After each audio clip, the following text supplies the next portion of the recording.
변호사 사무실. 낡은 편지 봉투가 테이블 위에 놓여 있습니다. 소희의 떨리는 손이 봉투를 집었습니다. 박소희 양 앞으로 20년 전에 맡겨진 편지입니다. 저는 소희 옆에 앉아 있었습니다. 소희가 편지를 펼쳤습니다. 소희야, 아빠가 이 편지를 쓰고 있을 때 너는 1살이야. 소희의 목소리가 떨렸습니다. 아빠는 너한테 좋은 아버지가 되지 못할 것 같아. 서울에 가족이 있거든. 아빠의 첫 번째 가족. 첫 번째 가족. 그 말에 제 가슴이 쿵 내려앉았습니다. 지혜는 아빠가 없을 때 혼자 가족을 지켰어. 소희가 저를 바라봤습니다. 눈물이 주르륵 흘러내렸습니다. 하지만 너도 소중해. 너는 아빠의 딸이야. 아버지는 20년 전부터 이 순간을 준비하고 있었던 것입니다. 내가 20살이 넘으면 서울에 가봐. 지혜 누나를 만나봐. 지혜가 너를 이해해 줄 거야. 저는 소희의 손을 꽉 잡았습니다. 정말이지, 우리는 처음부터 만날 운명이었던 걸까요? 소희야, 사랑해. 내가 행복하길. 아빠가. 편지를 읽는 동안 우리 모두 울었습니다. 20년 동안 숨겨진 진실이 드러나는 순간이었습니다. 병원 복도는 소독약 냄새로 가득했습니다. 저는 아버지 병실 앞 낀 의자에 앉아 있었고 손에 든 서류는 이미 땀에 젖어 구겨져 있었습니다. 말기 췌장암, 여명 3개월. 담당 의사 선생님의 말씀이 계속 머릿속을 맴돌았습니다. 아버지, 우리 아버지가 이제 3달밖에 남지 않았다니. 언니 괜찮아? 동생 지은이 제 옆에 앉으며 물었습니다. 막내답게 눈가가 벌써 빨갛게 부어 있었습니다. 저는 고개를 끄덕였습니다. 괜찮을 리 없었지만 큰딸로서 무너질 수는 없었습니다. 엄마는? 안에서 아버지 손잡고 계셔. 오빠는 회사에서 오는 중이래. 지은이가 제 어깨에 머리를 기댔습니다. 저는 동생의 머리를 쓰다듬으며 창밖을 바라봤습니다. 가을 하늘이 너무 맑았습니다. 이렇게 맑은 날에 이런 소식을 들어야 한다니. 정말이지 세상은 참 잔인했습니다. 병실 문을 열고 들어가니 아버지가 침대에 누워 계셨습니다. 83세의 나이가 무색하게 늘 정정하시던 분이었는데 불과 1달 만에 얼굴이 많이 여위셨습니다. 하지만 여전히 미소를 지으려 애쓰고 계셨습니다. 지혜 왔니? 네, 아버지. 저는 아버지 침대 옆에 앉았습니다. 어머니는 반대편에서 아버지의 손을 꼭 쥐고 계셨습니다. 어머니의 눈가도 붉었지만 평소처럼 차분한 표정을 유지하고 계셨습니다. 결혼 55년 어머니는 늘 그렇게 아버지 곁을 지켜오셨습니다. 지혜야, 울지 마라. 아버지 오래 살았어. 무슨 말씀이세요? 아버지 더 사셔야죠. 하지만 제 목소리는 떨리고 있었습니다. 아버지는 제 머리를 쓰다듬으셨습니다. 그 손이 예전보다 훨씬 가벼워진 것 같아 가슴이 미어졌습니다. 나는 왜 이렇게 약한 걸까? 큰딸인데 가족을 지탱해야 하는데. 그날 저녁 가족들이 모두 모였습니다. 둘째 오빠 지훈이가 회사에서 달려왔고 올케 언니와 조카들도 함께였습니다. 막내 지은이는 남편과 함께 왔습니다. 온 가족이 아버지 병실에 모여 앉았지만 아무도 쉽게 말을 꺼내지 못했습니다. 애들아, 아버지가 먼저 입을 여셨습니다. 내가 이제 얼마 못 사나 보다. 의사 선생님한테 다 들었어. 아버지, 그런 말씀 마세요. 지은이가 울음을 터뜨렸고 조카들도 눈물을 글썽였습니다. 저는 꾹 참았습니다. 참아야 했습니다. 괜찮아. 83년 잘 살았어. 너희들 다 크는 것도 봤고 손주들도 봤고 이제 여한이 없다. 아버지는 그렇게 말씀하셨지만 목소리에는 아쉬움이 묻어났습니다. 당연했습니다. 누가 죽음 앞에서 여한이 없겠습니까? 다음 날부터 저는 아버지를 위한 준비를 시작했습니다. 병원에서 집으로 모시기로 했습니다. 아버지가 원하셨고 의사 선생님도 편안한 환경에서 지내시는 게 좋겠다고 하셨습니다. 저는 아버지 방을 정리하고 간병용 침대를 들여놓고 필요한 의료 장비들을 설치했습니다. 완벽하게 하나도 빠짐없이 어머니가 걱정스러운 눈으로 저를 바라보셨습니다. 지혜야, 너무 무리하지 마라. 지훈이나 지은이한테도 부탁해. 괜찮아요, 엄마. 제가 할 수 있어요. 저는 그렇게 대답했습니다. 사실 괜찮지 않았습니다. 직장도 휴직했고 매일 병원과 집을 오가며 정신없이 움직였습니다. 하지만 멈출 수가 없었습니다. 아버지를 위해 뭐라도 해야 할 것 같았으니까요. 일주일 후 아버지는 집으로 오셨습니다. 익숙한 집, 익숙한 방. 아버지는 창가에 놓인 침대에 누우시며 안도의 한숨을 내쉬셨습니다. 역시 집이 최고야. 네, 아버지. 편히 쉬세요. 저는 아버지께 물을 드리고 이불을 덮어드리고 약 시간을 체크했습니다. 모든 것이 완벽해야 했습니다. 아버지는 늘 저희에게 완벽한 분이셨으니까요.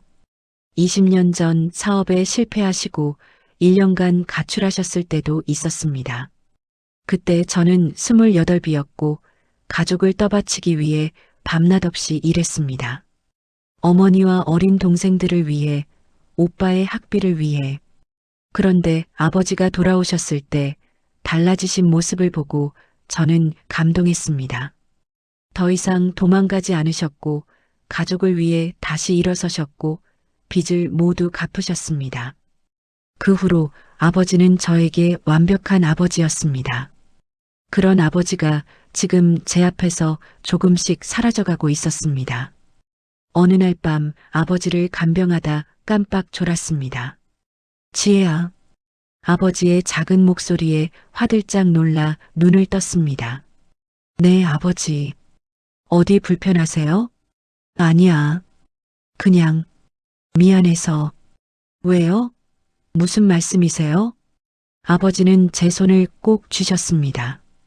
그 손이 너무 차가웠습니다. 내가 너무 고생이 많아서 20년 전에도 지금도. 아니에요, 아버지. 전 괜찮아요. 당연한 거예요. 미안하다, 지혜야. 정말 미안해. 아버지의 목소리에 울음이 섞여 있었습니다. 저는 당황스러웠습니다. 아버지가 우시는 것을 본 적이 거의 없었거든요. 무엇이 그렇게 미안하신 걸까? 20년 전 일 때문일까? 그로부터 며칠 후였습니다. 아버지의 상태가 조금 나아지신 날이었습니다. 저는 아버지께 죽을 드리고 창문을 열어 신선한 공기를 들였습니다. 가을 햇살이 따스하게 방 안으로 들어왔습니다. 지혜야, 이리 와봐. 네, 아버지. 아버지는 침대 옆 서랍을 가리키셨습니다. 저기 봉투 하나 있어. 가져와 줄래? 저는 서랍을 열었습니다. 흰 봉투 하나가 놓여 있었고 겉면에는 아무것도 적혀 있지 않았습니다. 봉투를 드렸더니 아버지는 한참을 들여다보시다가 제게 건네셨습니다. 이거 내가 죽고 나서 열어봐. 아버지, 무슨 말씀이세요? 아직 멀었어요. 아니야. 꼭 열어봐. 그리고 부탁 하나만 들어줘. 아버지의 눈빛이 간절했습니다. 저는 고개를 끄덕였습니다. 네, 아버지. 뭐든지 들어드릴게요. 고맙다, 지혜야. 내가 있어서. 아버지가 참 든든하다. 그날 밤 저는 그 봉투를 서랍에 넣어두었습니다. 그 안에 무엇이 들어있는지, 그것이 우리 가족을 송두리째 흔들 비밀인지 그때는 꿈에도 몰랐습니다. 아버지가 돌아가신 지 사흘째 되는 날이었습니다. 장례를 치르느라 정신없이 움직였던 날들이 지나고 집은 다시 고요해졌습니다. 문상객들도 떠나고 동생들도 각자의 집으로 돌아갔고 어머니는 아버지 방에서 하루 종일 시간을 보내셨습니다. 저는 제 방에 앉아 그 흰 봉투를 꺼냈습니다. 내가 죽고 나서 열어봐.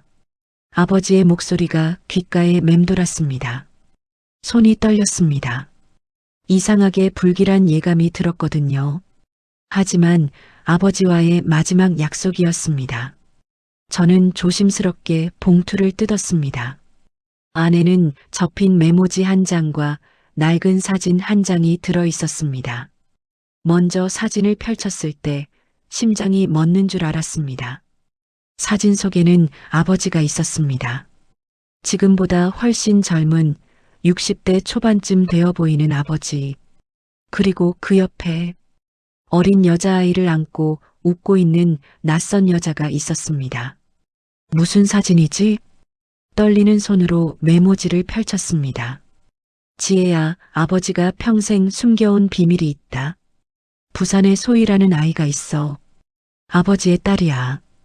이 주소로 찾아가서 소희에게 이 편지를 전해줘.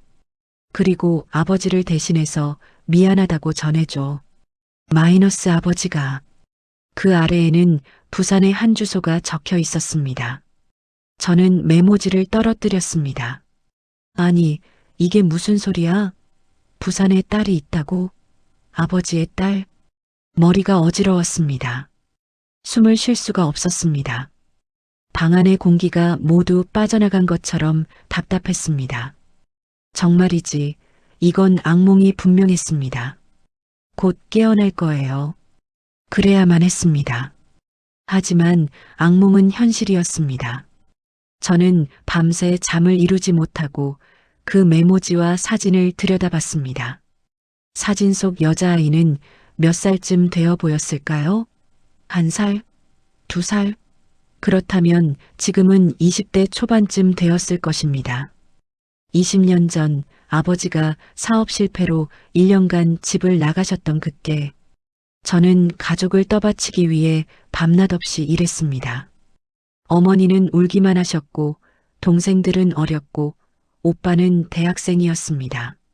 저 혼자 모든 것을 짊어졌습니다. 그런데 아버지는 그 1년 동안 부산에서 다른 여자와 아이를 만들고 계셨던 건가요? 배신감이 밀려왔습니다.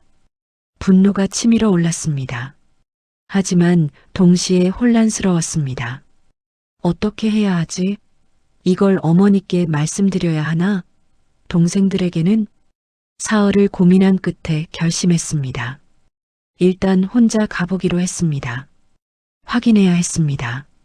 이게 정말인지, 아버지가 왜 이런 비밀을 숨겼는지. 엄마, 제가 며칠 좀 다녀올게요. 어디 가는데? 친구 만나러요. 아버지 돌아가시고 정신이 없어서 미루고 있었거든요. 거짓말을 했습니다. 어머니께 진실을 말씀드릴 수 없었습니다. 아직은. 어머니는 고개를 끄덕이셨습니다. 그래, 다녀와. 너도 좀 쉬어야지. 너무 고생했어. 죄책감이 밀려왔습니다. 하지만 어쩔 수 없었습니다. 나는 왜 이렇게 비겁할까? 하지만 어머니가 상처받으시는 건 차마 볼 수 없었습니다. 다음 날 아침 저는 부산행 고속버스에 올랐습니다. 창밖으로 지나가는 풍경을 보며 계속 생각했습니다. 소희라는 아이는 어떤 아이일까? 저를 보면 뭐라고 할까? 혹시 아버지의 유산을 요구하는 건 아닐까? 아니야, 그럴 리 없어. 아버지가 그런 사람을 선택하셨을 리 없어. 하지만 동시에 또 다른 목소리가 들렸습니다. 아버지는 바람을 피운 사람이야. 당신이 알던 완벽한 아버지는 없어. 3시간의 버스 여행은 지옥 같았습니다. 부산에 도착했을 때는 오후 2시였습니다. 택시를 타고 메모지에 적힌 주소를 찾아갔습니다. 오래된 주택가였습니다.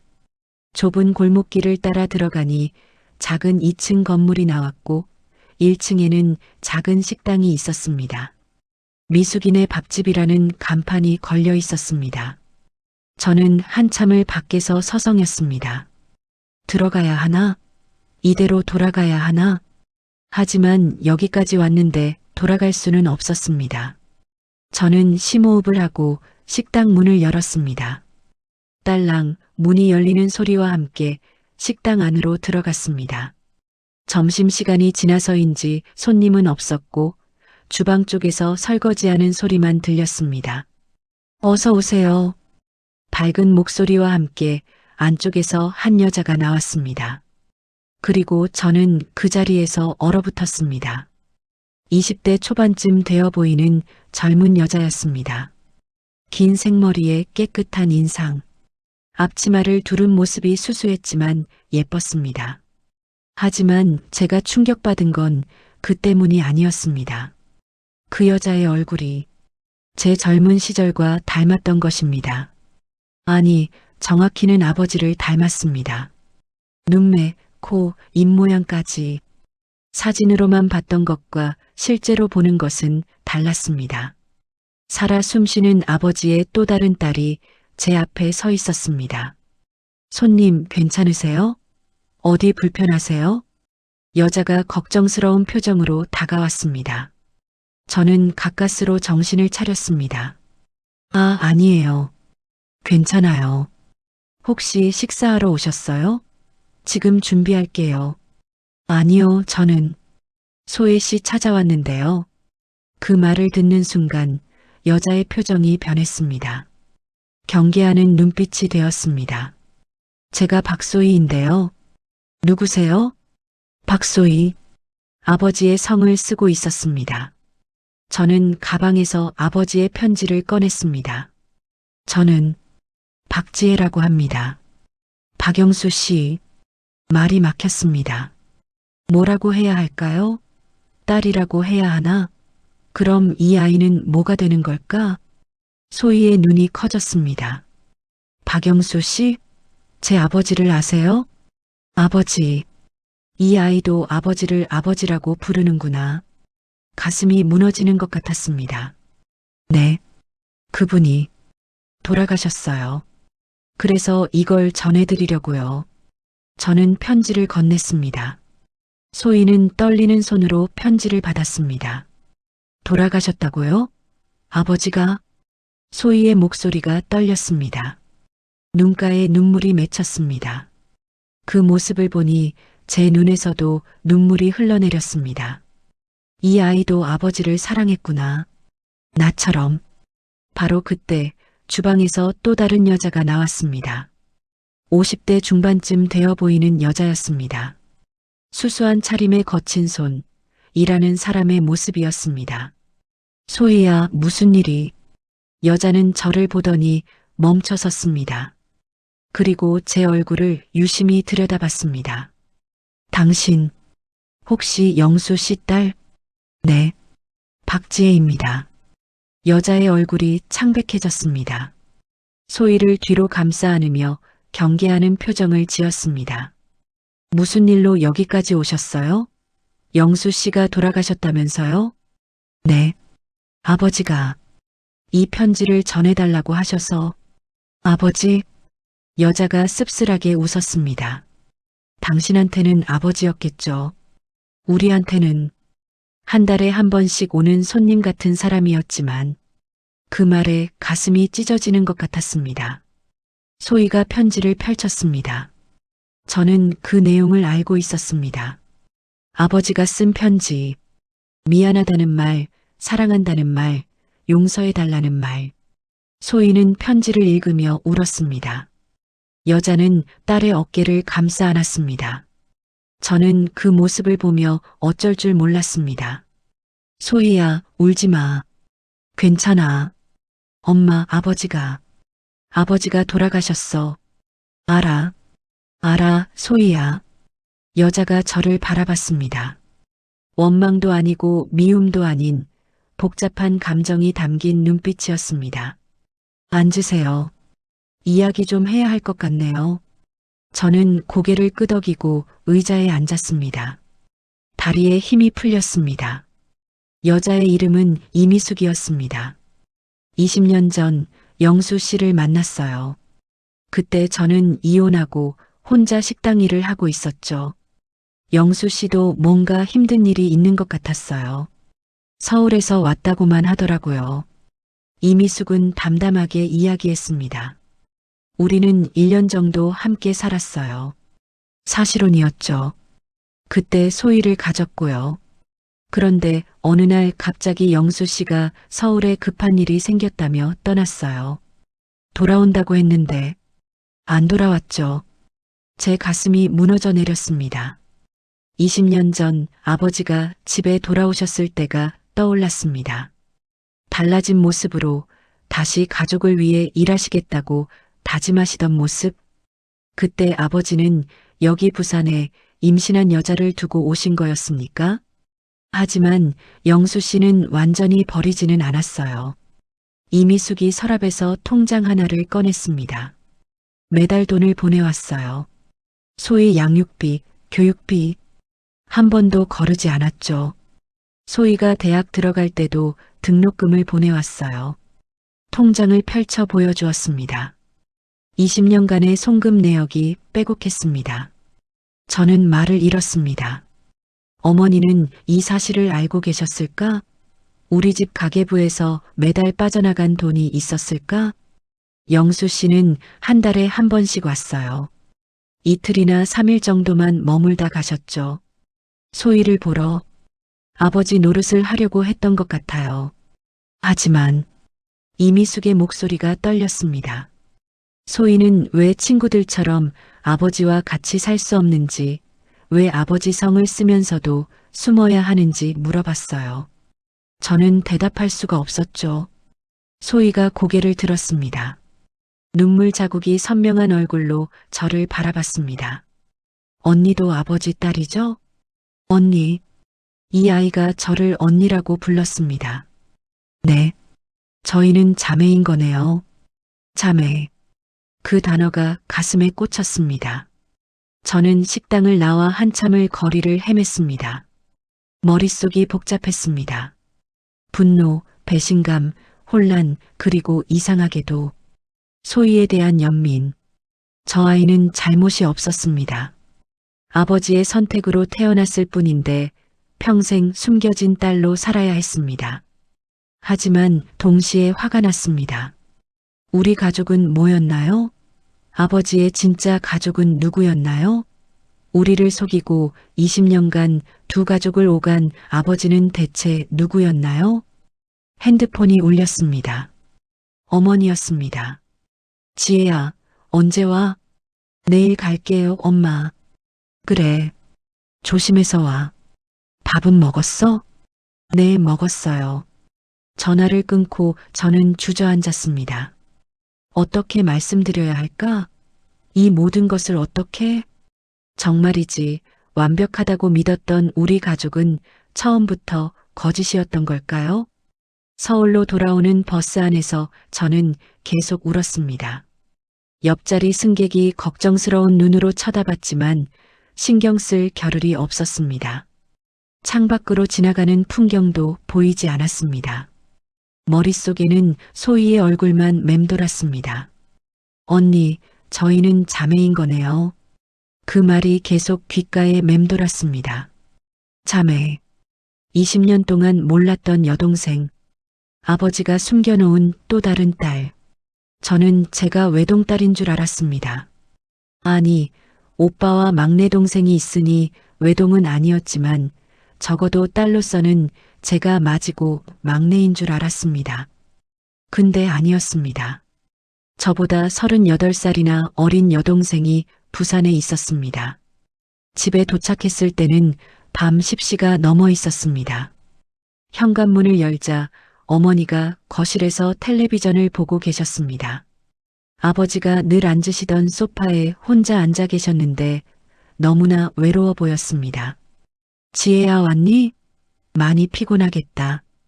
네, 엄마. 먼저 들어가서 쉴게요. 그래, 어서 가서 씻고 자거라. 저는 어머니를 똑바로 볼 수가 없었습니다. 어머니께 말씀드려야 하는데 차마 입이 떨어지지 않았습니다. 내일 말씀드리자. 오늘은 너무 지쳤어. 방으로 들어와 침대에 누웠지만 잠이 오지 않았습니다. 눈을 감으면 소희가 보였고 이미숙 씨가 보였고 아버지의 얼굴이 떠올랐습니다. 아버지, 왜 말씀 안 하셨어요? 왜 저희를 속이셨어요? 베개를 얼굴에 대고 소리 없이 울었습니다. 다음 날 아침 저는 아버지 방으로 갔습니다. 아버지가 돌아가신 지 일주일이 넘었지만 방은 그대로였습니다. 어머니가 아직 정리하지 못하신 거였습니다. 아버지의 옷들이 옷장에 걸려 있었고 책상 위에는 아버지가 읽으시던 신문이 놓여 있었고 침대 옆 탁자에는 안경이 있었습니다. 저는 침대에 앉아 주변을 둘러봤습니다. 이 방 어딘가에 또 다른 비밀이 숨어 있을까요? 아버지는 또 무엇을 숨기셨을까요? 서랍을 열어봤습니다. 양말, 손수건, 오래된 편지들. 그 중에 오래된 앨범 하나가 있었습니다. 펼쳐보니 아버지의 젊은 시절 사진들이 있었습니다. 그리고 그 사이에서 또 다른 사진을 발견했습니다. 부산에서 본 그 사진과 비슷한 사진이었습니다. 아버지와 이미숙 씨, 그리고 아기 소희. 하지만 이 사진은 조금 달랐습니다. 뒷면에 뭔가가 적혀 있었거든요. 소희야, 아빠가 늘 너를 생각한단다. 미안해. 마이너스 2005년. 2005년. 소희가 5살쯤 되었을 때였을 것입니다. 저는 사진을 다시 앨범에 넣었습니다. 더 이상 볼 수가 없었습니다. 거실로 나왔을 때 어머니가 아침을 준비하고 계셨습니다. 지혜야, 밥 먹어라. 어제 저녁도 제대로 못 먹었잖니. 엄마. 저는 식탁에 앉으며 말을 꺼냈습니다. 엄마께 드릴 말씀이 있어요. 어머니는 국그릇을 들고 제 앞에 앉으셨습니다. 뭔데? 무슨 일 있니? 어제 친구 만나러 간 게 아니에요. 어머니의 표정이 굳어졌습니다. 그럼 어디 갔는데? 부산에 갔어요. 아버지가 돌아가시기 전에 편지를 주셨거든요. 부산에 전해줄 게 있다고. 어머니의 손이 떨렸습니다. 국그릇을 내려놓으시더니 저를 똑바로 바라보셨습니다. 부산에? 누구한테? 소희라는 아버지의 딸한테요. 그 말이 끝나자마자 어머니는 눈을 감으셨습니다. 한참 동안 아무 말씀도 하지 않으셨습니다. 저는 조마조마한 마음으로 어머니를 바라봤습니다. 엄마 혹시 알고 계셨어요? 어머니는 천천히 눈을 뜨셨습니다. 알고 있었어. 그 말에 제 머릿속이 하얘졌습니다. 뭐라고요?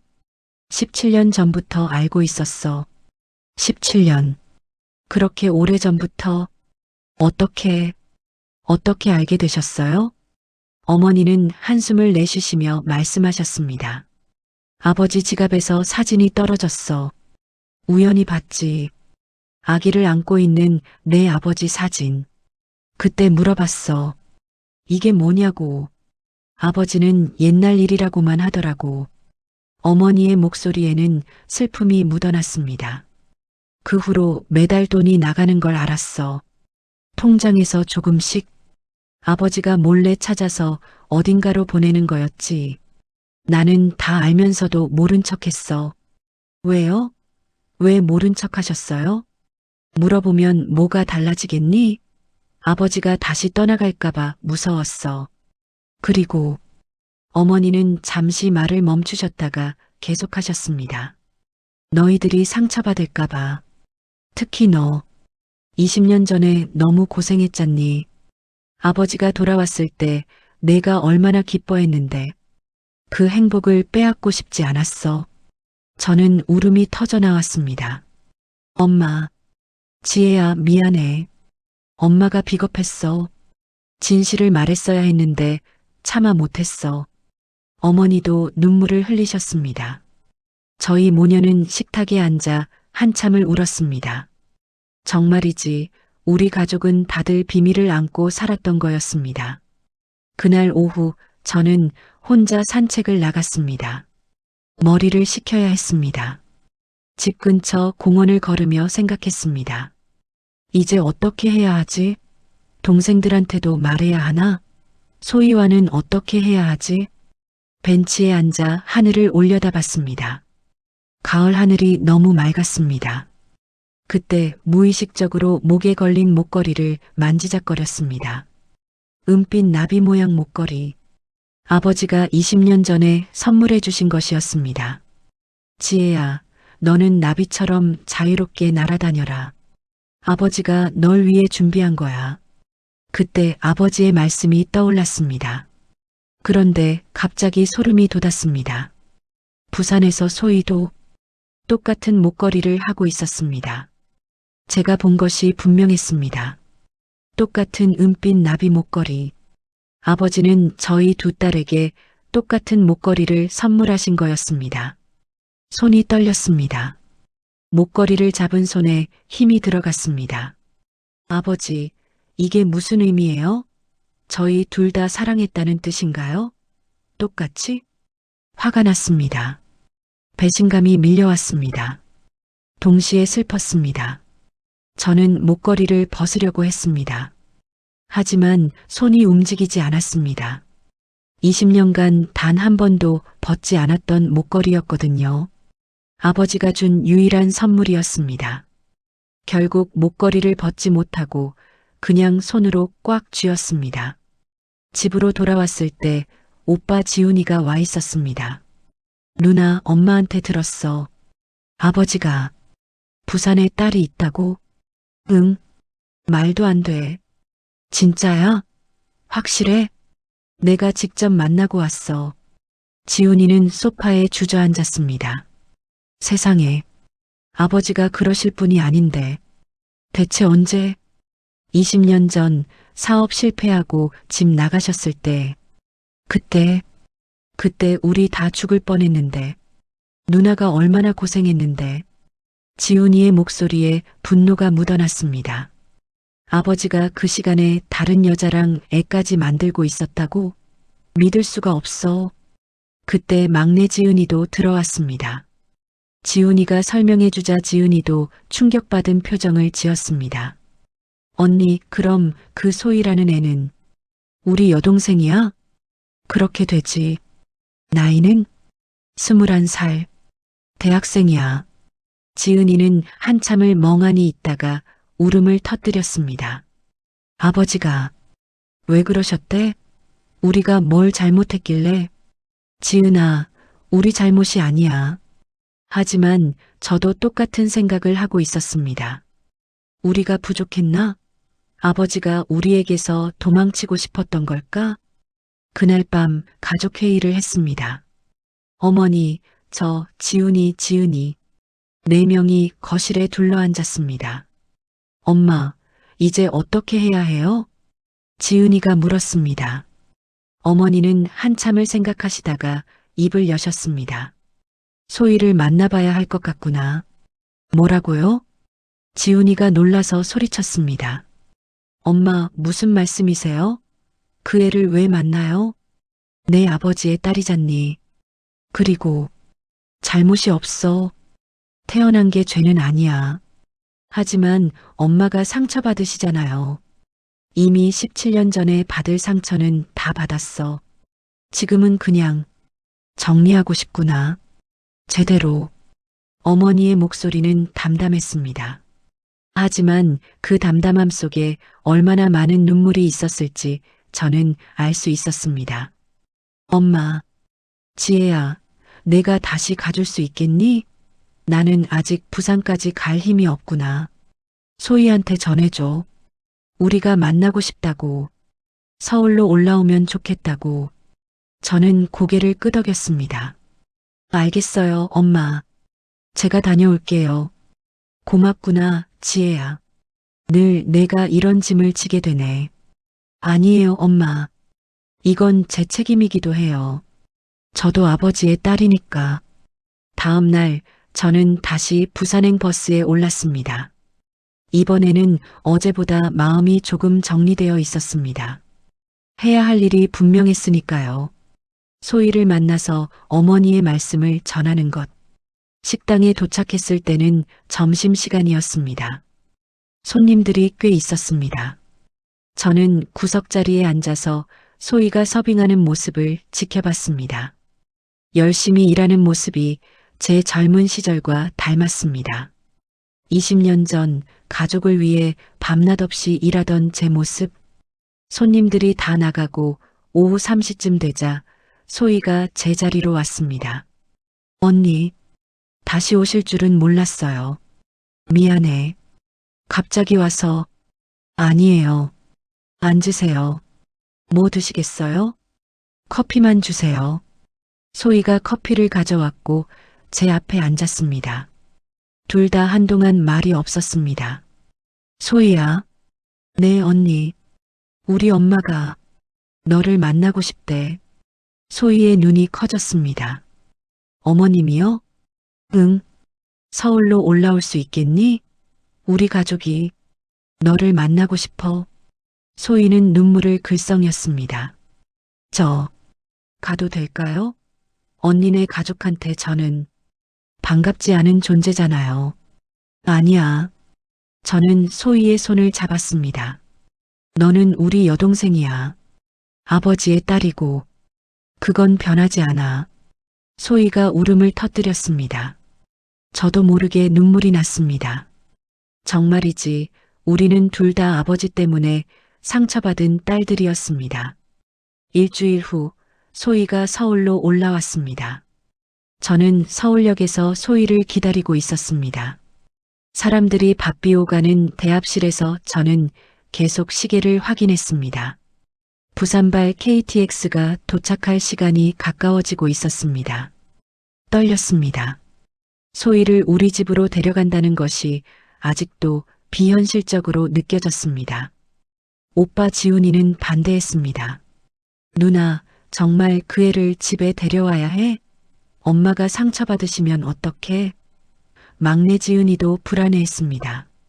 언니, 나 그 애 보기 무서워. 뭐라고 말해야 할지 모르겠어.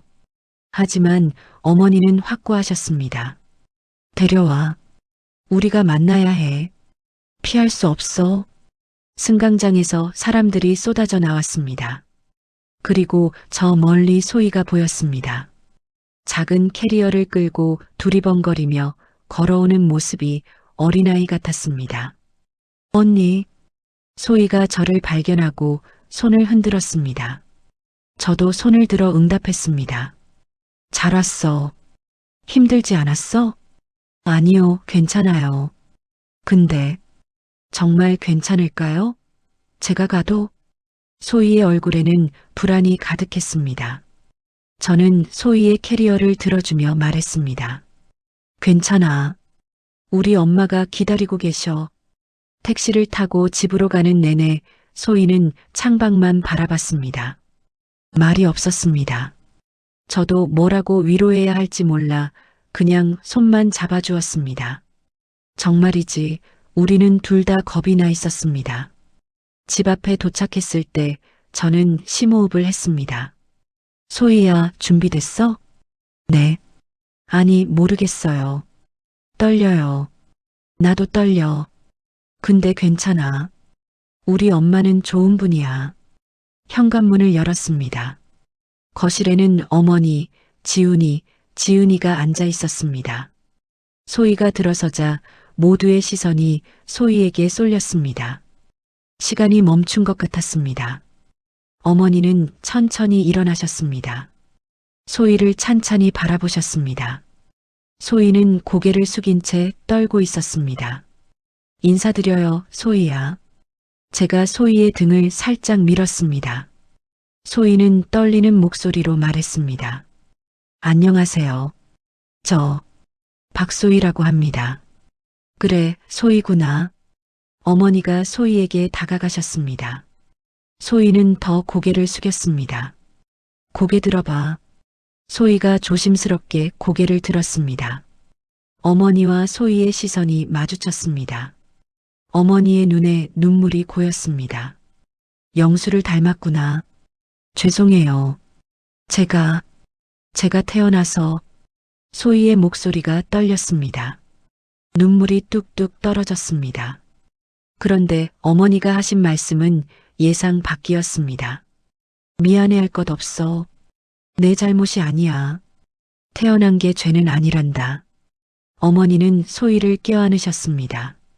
저는 그 모습을 보며 눈물이 났습니다. 지은이도 울고 있었습니다. 지훈이는 고개를 돌렸지만 눈가가 붉었습니다. 어머니는 소희를 소파에 앉히고 차를 내오셨습니다. 많이 놀랐지? 긴장했지? 네. 어머님께서 저를 미워하실 줄 알았어요. 미워는 솔직히 처음에는 미웠어. 17년 전에 알았을 때. 근데 시간이 지나니까 생각이 바뀌더라. 넌 아무 잘못이 없는데 널 미워하는 건 말이 안 된다고. 어머니의 목소리는 담담했지만 그 속에 얼마나 많은 눈물이 있었을지 저는 알 수 있었습니다. 지은이가 조심스럽게 소희에게 다가왔습니다. 소희야, 나는 박지은이야. 막내. 안녕하세요, 언니. 언니라니. 나도 언니 소리 들어보네. 지은이가 쓸쓸하게 웃었습니다. 그동안 막내였던 지은이에게 소희는 새로운 막내였습니다. 지은이는 여전히 불편한 표정이었습니다. 소혜 씨, 네 오빠. 오빠는 좀 그런데 한 가지 물어봐도 돼? 지은아. 제가 말렸지만 지은이는 계속했습니다. 재산 같은 거 요구할 생각 없지? 오빠. 제가 소리쳤지만 소희는 오히려 담담하게 대답했습니다. 없어요. 저는 아버지 얼굴이나 보고 싶었어요. 돈은 이미 충분히 받았고요. 학비도 생활비도 그 이상은 바라지 않아요. 정말? 네. 저는 그냥 아버지가 궁금했어요. 왜 저를 숨겨야 했는지, 왜 한 달에 한 번만 오셨는지, 그게 궁금했어요. 소희의 목소리에 서러움이 묻어났습니다. 어머니가 앨범을 꺼내오셨습니다. 소희야, 내 아버지가 어떤 사람이었는지 보여줄게. 앨범을 펼치자 아버지의 젊은 시절 사진들이 나왔습니다. 저희 가족 사진도 있었습니다. 아버지와 어머니, 어린 저와 지훈이, 그리고 아기였던 지은이. 소희는 사진을 하나하나 들여다봤습니다. 아버지, 웃으실 때 예쁘셨네요. 응, 내 아버지는 웃음이 많은 사람이었어. 가족을 정말 사랑했지. 그런데 저희 엄마도 사랑하셨나요? 어머니는 잠시 침묵하시다가 대답하셨습니다. 그랬을 거야. 아니면 20년 동안 돈을 보내고 찾아가지 않았겠지. 내 아버지는 책임감이 강한 사람이었어. 너무 강해서 두 가족 모두를 책임지려고 한 거야. 하지만 그게 맞는 건가요? 소희가 물었습니다. 맞지 않지. 두 여자를 사랑하고 두 가족을 만들고 모두를 숨기는 건 비겁한 거야. 근데 어머니는 한숨을 쉬셨습니다. 그래도 내 아버지는 도망가지 않았어. 끝까지 책임지려고 했어. 불완전했지만 최선이었던 것 같아. 저는 어머니의 그 말씀이 이해가 되면서도 화가 났습니다. 아버지를 용서하시는 건가요? 이렇게 쉽게? 저녁을 함께 먹었습니다. 어머니가 준비하신 음식은 소박했지만 정성이 가득했습니다. 된장찌개, 불고기, 나물들. 소희는 조심스럽게 숟가락을 들었습니다. 맛있어요. 많이 먹어. 부산에서 혼자 먹었을 텐데. 엄마랑 같이 먹었어요. 엄마가 식당 하시니까. 그래, 내 엄마. 이미숙 씨지? 고생 많으셨겠다. 어머니가 이미숙 씨를 언급하셨을 때 식탁이 조용해졌습니다. 네. 엄마가 저 때문에 많이 힘드셨어요. 혼자 저 키우시느라. 전해줘. 고맙다고. 소희를 잘 키워줘서. 소희는 눈물을 흘렸습니다. 어머니도 눈물을 닦으셨습니다. 저도 지은이도 심지어 지훈이도 눈가가 붉어졌습니다. 정말이지 우리는 모두 아버지 때문에 상처받은 사람들이었습니다. 저녁 식사 후 저와 소희는 베란다로 나갔습니다. 언니, 어머님이 생각보다 너무 좋으세요. 그렇지? 우리 엄마는 강한 분이야. 어머님이 저를 미워하실 줄 알았어요. 당연하잖아요. 남편이 바람 피워서 낳은 딸인데 엄마도 처음에는 힘드셨을 거야. 17년 동안 혼자 그 비밀을 안고 사셨으니까. 저는 난간에 기대서서 밤하늘을 올려다봤습니다. 소희야, 너 목걸이 어디 갔어? 목걸이요? 소희가 옷깃을 헤쳤습니다. 거기에는 은빛 나비 목걸이가 있었습니다. 제가 목에 걸고 있는 것과 똑같은. 아버지가 주신 거지? 네. 제가 5살 때. 어떻게 하셨어요? 저도 제 목걸이를 꺼내 보였습니다. 나도 똑같은 거 받았어. 20년 전에 2개의 나비 목걸이가 베란다 불빛을 받아 반짝였습니다. 똑같네요. 응. 아버지가 우리 둘 다 사랑했나 봐. 소희가 울먹였습니다. 언니 사실 아버지가 미워요. 왜 저를 숨겨야 했는지, 왜 당당하게 사랑해주지 못했는지. 하지만 동시에 보고 싶어요. 한 번만이라도 더 보고 싶어요. 저는 소희를 껴안았습니다. 나도 그래. 나도 아버지가 미워. 우리를 속였으니까. 근데 동시에 그리워. 두 자매는 베란다에서 한참을 울었습니다. 밤늦게 소희를 게스트룸에 재웠습니다. 여기서 자. 불편하면 말해. 아니에요. 너무 좋아요. 감사해요, 언니. 내일 아버지 산소 같이 갈까? 소희의 눈이 커졌습니다. 정말요? 제가 가도 돼요? 당연하지. 넌 아버지 딸이잖아.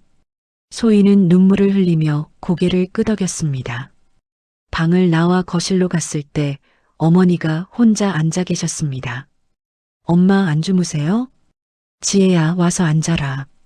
저는 어머니 옆에 앉았습니다. 엄마, 괜찮으세요? 오늘 너무 힘드셨을 텐데. 괜찮아. 오히려 후련하다. 17년 동안 혼자 알고 있었는데 이제 다 드러났으니까. 소희, 어때요? 착한 아이더라. 눈빛이 맑아. 내 아버지 닮았어. 어머니는 창밖을 바라보셨습니다. 지혜야, 엄마가 비겁하다고 생각하니? 아니요. 솔직히 말해도 돼. 엄마도 알아. 내 아버지를 너무 쉽게 용서한 것 같지? 저는 대답하지 못했습니다. 사실이었으니까요. 엄마는 말이야, 17년 동안 생각했어. 화내고, 울고, 원망하고. 근데 결국 깨달았어. 미움은 나를 아프게 할 뿐이라는 걸. 내 아버지는 이미 세상에 없어. 근데 소희는 살아있잖니. 그 아이를 미워하는 건 의미가 없어. 엄마. 그리고 지혜야, 소희가 엄마를 닮았더라. 젊었을 때 내 엄마. 어머니가 쓸쓸하게 웃으셨습니다. 내 아버지는 결국 같은 타입의 여자를 사랑했나 봐. 나처럼 강하고 혼자서도 버틸 수 있는 여자. 저는 어머니를 껴안았습니다.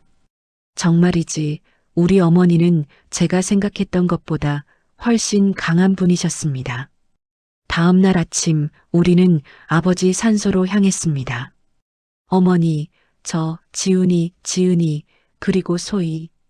5명이 함께 차를 타고 갔습니다. 차 안은 조용했습니다. 누구도 먼저 말을 꺼내지 않았습니다.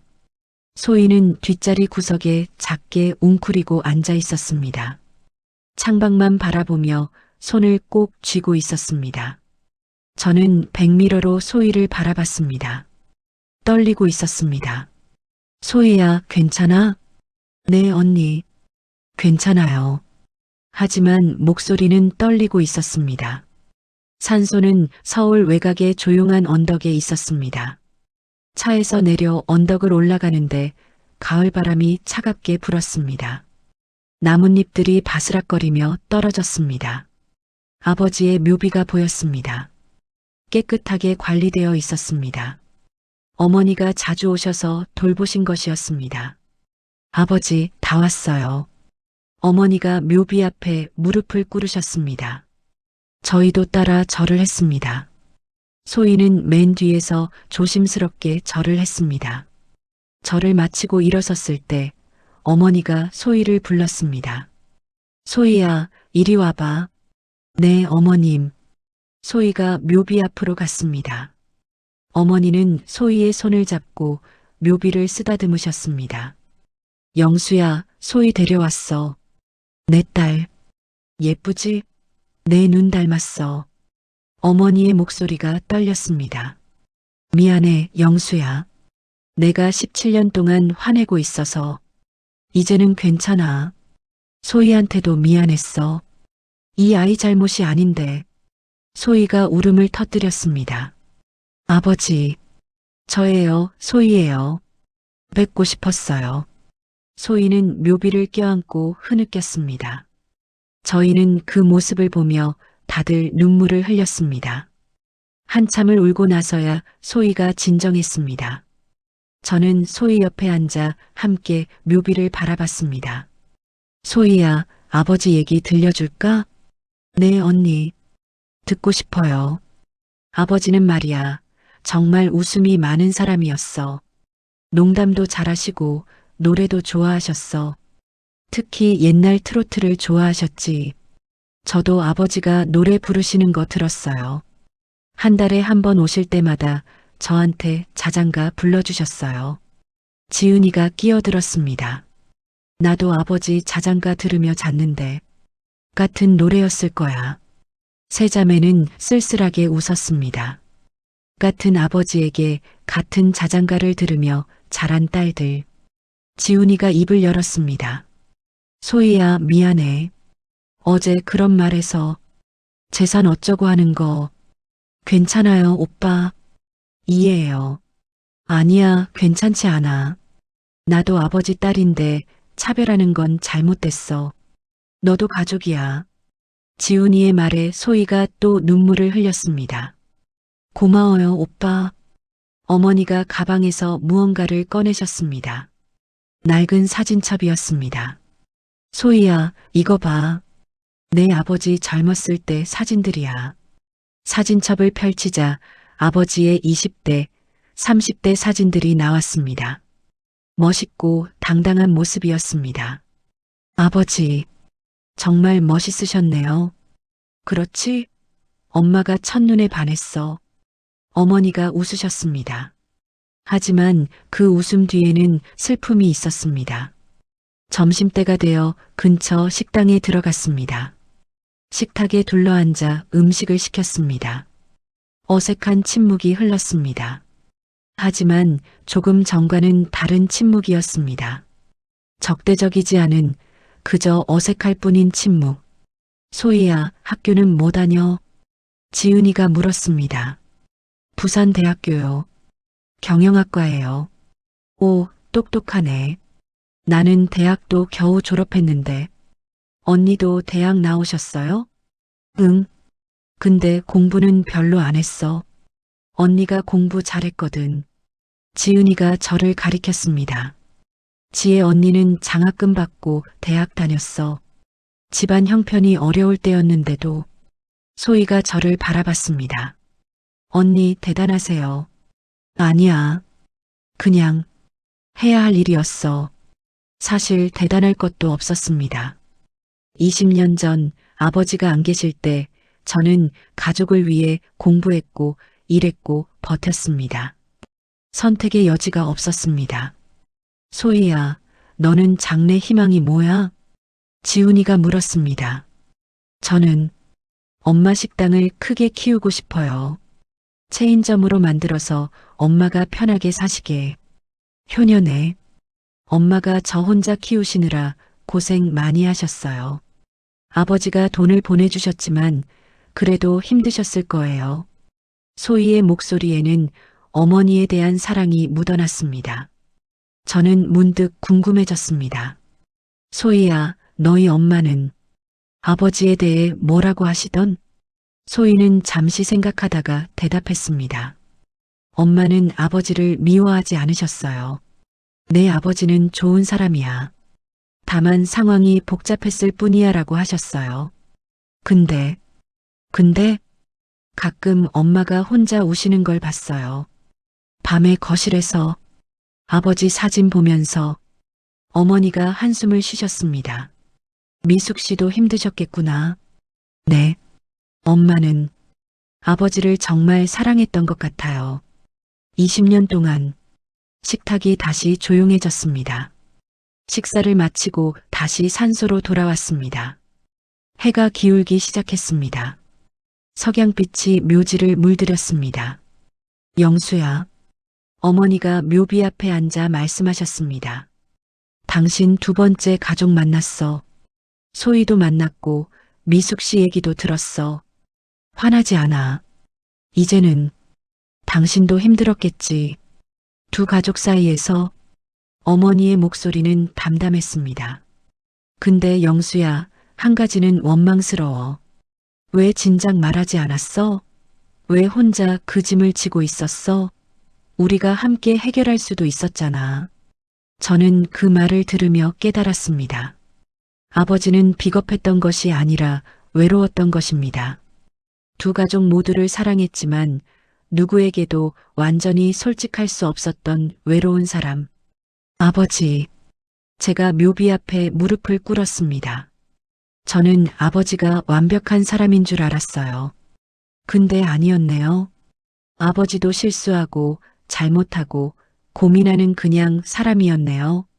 눈물이 흘러내렸습니다. 화나요. 우리를 속인 게. 근데 동시에 이해해요. 아버지도 최선을 다했다는 거. 불완전했지만 소희도 무릎을 꿇었습니다. 아버지, 저도요. 저도 아버지가 원망스러웠어요. 왜 저를 숨겨야 했는지, 왜 친구들처럼 아버지 자랑을 할 수 없었는지. 근데 이제 알겠어요. 아버지도 아프셨던 거죠. 저희만큼. 지훈이와 지은이도 다가왔습니다. 아버지, 우리 다 모였어요. 아버지의 두 가족이. 이제 우리는 한 가족이에요. 5명이 묘비 앞에 나란히 앉았습니다. 어머니, 3딸, 아들. 아니, 4딸과 아들. 해가 완전히 지고 어둠이 내렸습니다. 누군가 꺼낸 손전등 불빛이 묘비를 비췄습니다. 집으로 돌아오는 길, 차 안은 조금 더 편안했습니다.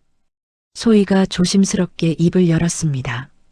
어머님, 제가 너무 많이 물어봐도 될까요? 그래, 뭐든 물어봐. 아버지는 어떻게 돌아가셨어요?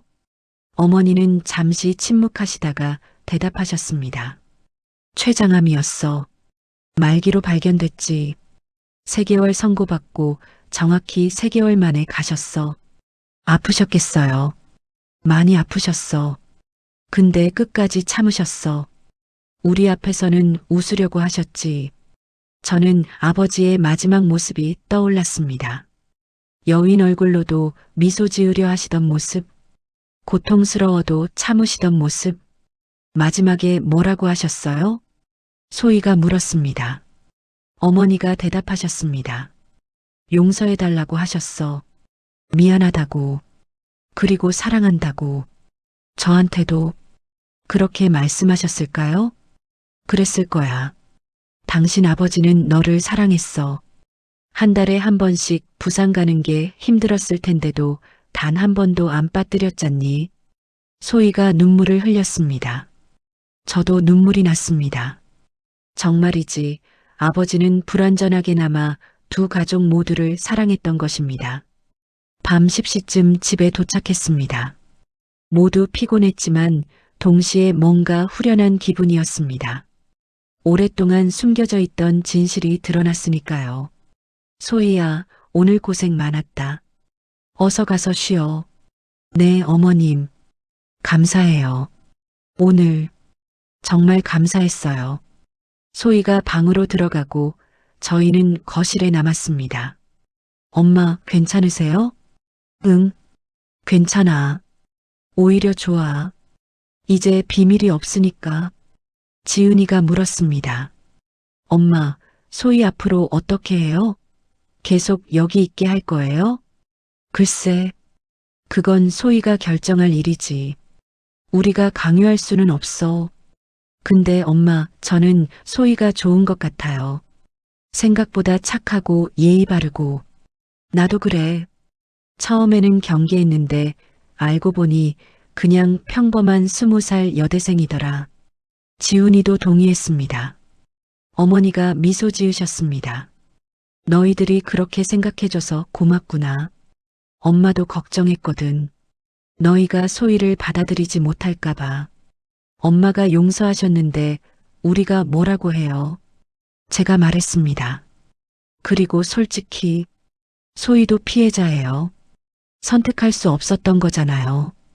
태어나는 것도 숨겨진 딸로 사는 것도 모두 고개를 끄덕였습니다.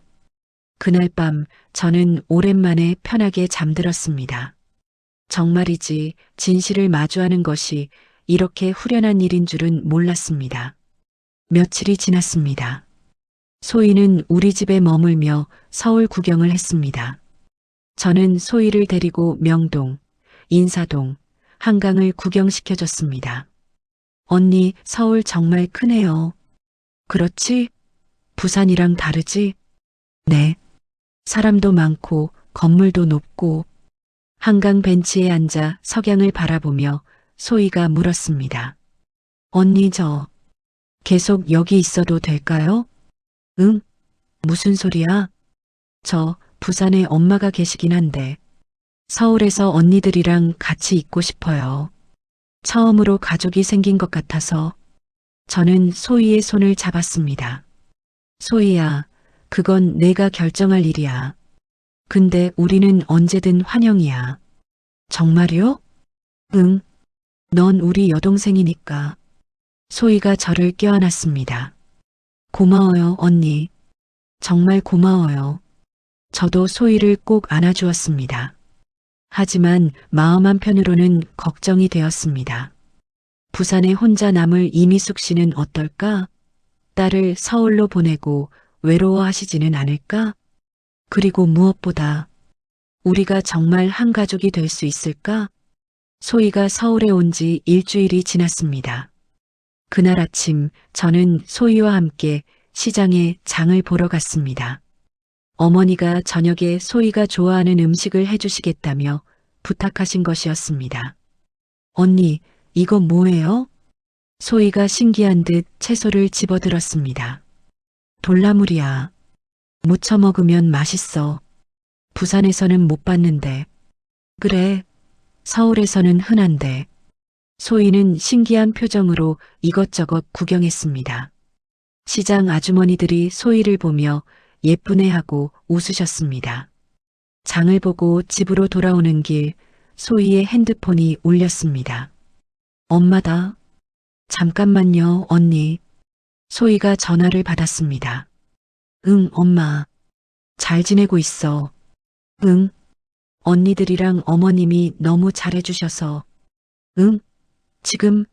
왜? 소희의 표정이 굳어졌습니다. 엄마, 그게. 알겠어. 응. 나중에 얘기하자. 전화를 끄는 소희의 얼굴이 창백했습니다. 무슨 일이야? 엄마가 뭐래? 아니에요. 괜찮아요. 하지만 괜찮지 않아 보였습니다. 집에 도착했을 때 현관 앞에 낯선 여자가 서 있었습니다. 50대 중반쯤 되어 보이는 여자였습니다. 수수한 옷차림에 피곤한 얼굴. 그 옆에는 큰 가방이 놓여 있었습니다. 엄마, 소희가 소리쳤습니다. 이미숙 씨였습니다. 소희야? 이미숙 씨가 소희를 끌어안았습니다. 소희는 당황한 표정으로 저를 바라봤습니다. 어떻게 전화하셨잖아요. 왜 갑자기? 걱정돼서 올라왔지. 혼자 부산에 있으니까 내 생각만 나더라. 엄마, 저는 어색하게 서서 두 모녀를 바라봤습니다. 안녕하세요. 박지혜입니다. 기억하시죠? 네, 기억해요. 그때 식당에 오셨던 들어오시죠. 어머니께서 계세요. 이미숙 씨는 잠시 망설이다가 고개를 끄덕였습니다. 거실로 들어가자 어머니가 놀라셨습니다. 어머, 미숙 씨. 안녕하세요. 갑자기 찾아와서 죄송합니다. 두 여자가 마주 섰습니다. 같은 남자를 사랑했던 두 여자. 어색한 침묵이 흘렀습니다. 어머니가 먼저 말을 꺼냈습니다. 앉으세요. 차 드릴게요. 괜찮습니다. 저는 소희만 데리고 가려고. 데리고 간다고요? 제가 물었습니다. 네. 소희가 일주일이나 신세졌잖아요. 이제 그만 부산으로 돌아가야죠. 소희가 당황해서 말했습니다. 엄마, 나 아직 더 있고 싶은데. 안 돼. 넌 학교도 가야 하고 나도 식당 일 혼자 하기 힘들어. 하지만 엄마. 소희야, 우리 집으로 가자. 여기는 우리가 있을 곳이 아니야. 이미숙 씨의 목소리에는 단호함이 있었습니다. 어머니가 조심스럽게 말씀하셨습니다. 미숙 씨, 소희를 좀 더 있게 해주시면 안 될까요? 아이가 서울을 좋아하는 것 같던데. 안 됩니다. 소희는 제 딸이에요. 제가 키웠고 제가 책임져야 해요. 물론입니다. 그건 저도 압니다. 하지만 뭐죠? 소희를 빼앗으려는 거예요? 이미숙 씨의 목소리가 높아졌습니다. 거실이 긴장감으로 가득 찼습니다. 저는 이미숙 씨를 이해할 수 있었습니다. 20년 동안 혼자 딸을 키웠는데 갑자기 그 딸이 서울의 다른 가족에게 가고 싶어 한다면 얼마나 배신감을 느끼겠습니까? 미숙 씨, 어머니가 진지하게 말씀하셨습니다. 소희를 빼앗으려는 게 아닙니다. 우리는 그저 소희도 가족이니까 알고 지내고 싶을 뿐이에요. 가족? 20년 동안 어디 있다가 이제 와서 가족이라고 하시는 거예요? 그건 영수 씨가 살아계실 때는 저희를 숨기더니 이제 돌아가셨다고 가족이라고 하는 거 아니에요? 이미숙 씨의 목소리에는 20년간 쌓인 원망이 묻어났습니다. 제 딸은 영수 씨 성도 제대로 못 썼어요. 학교에서 아버지 직업 쓰라고 하면 거짓말을 해야 했어요. 아버지 없는 아이처럼 살아야 했다고요. 소희가 울먹였습니다. 엄마, 그만해. 안 그래. 내가 얼마나 힘들어했는지 엄마가 다 알아. 아버지 자랑하는 친구들 보면서 내가 얼마나 부러워했는지. 이미숙 씨도 울었습니다.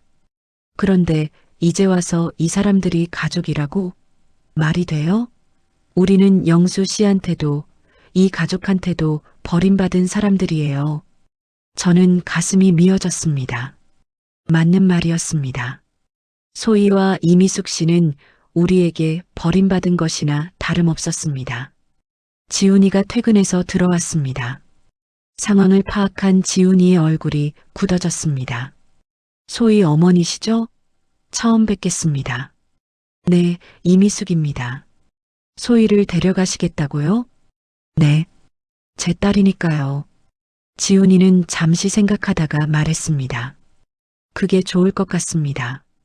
오빠, 제가 소리쳤지만 지훈이는 계속했습니다. 솔직히 말씀드리면 우리도 어색합니다. 소희가 나쁜 애는 아닌데 그래도 아버지가 바람 피워서 낳은 딸이잖아요. 계속 같이 살기는 힘들 것 같아요. 오빠, 그게 무슨 말이야. 누나, 솔직해지자. 우리 다 불편했잖아. 소희한테 뭐라고 말해야 할지, 어떻게 대해야 할지 모르겠다고. 어머니가 지훈이를 나무랐습니다. 지훈아, 그런 말 하는 게 아니야. 엄마도 불편하시잖아요. 남편이 바람 피워서 낳은 딸이 집에 있으면 상처받으시잖아요. 그건 어머니는 말을 잇지 못하셨습니다. 이미숙 씨가 쓸쓸하게 웃었습니다. 역시 그렇군요. 소희야, 가자. 여기는 우리가 있을 곳이 아니야. 엄마. 소희는 울면서 저를 바라봤습니다. 도와달라는 눈빛이었습니다. 하지만 저도 어찌할 바를 몰랐습니다. 정말이지 지훈이의 말도 틀린 것은 아니었으니까요. 소희가 짐을 쌌습니다. 저는 소희 방에 들어가 함께 앉았습니다. 소희야, 미안해. 아니에요, 언니. 오빠 말이 맞아요. 저는 여기 있을 사람이 아니에요. 그런 말 하지 마. 사실이잖아요. 저는 아버지가 숨긴 딸이에요. 부끄러운 존재예요. 소희의 목소리가 떨렸습니다. 일주일이라도 가족인 것처럼 지낼 수 있어서 좋았어요. 언니들이랑 어머님이 진짜 제 가족인 것처럼. 근데 역시 꿈이었나 봐요. 소희야, 엄마 말이 맞아요. 저희는 버림받은 사람들이에요. 아버지한테도 언니들한테도. 저는 소희를 껴안았습니다. 미안해. 정말 미안해. 두 자매는 한참을 울었습니다. 현관에서 이미숙 씨와 소희가 신발을 신었습니다. 어머니가 이미숙 씨에게 봉투를 건네셨습니다. 이거라도 받으세요. 교통비하고. 필요 없어요. 이미숙 씨는 봉투를 거절했습니다. 저희는 영수 씨 돈으로 20년 살았어요.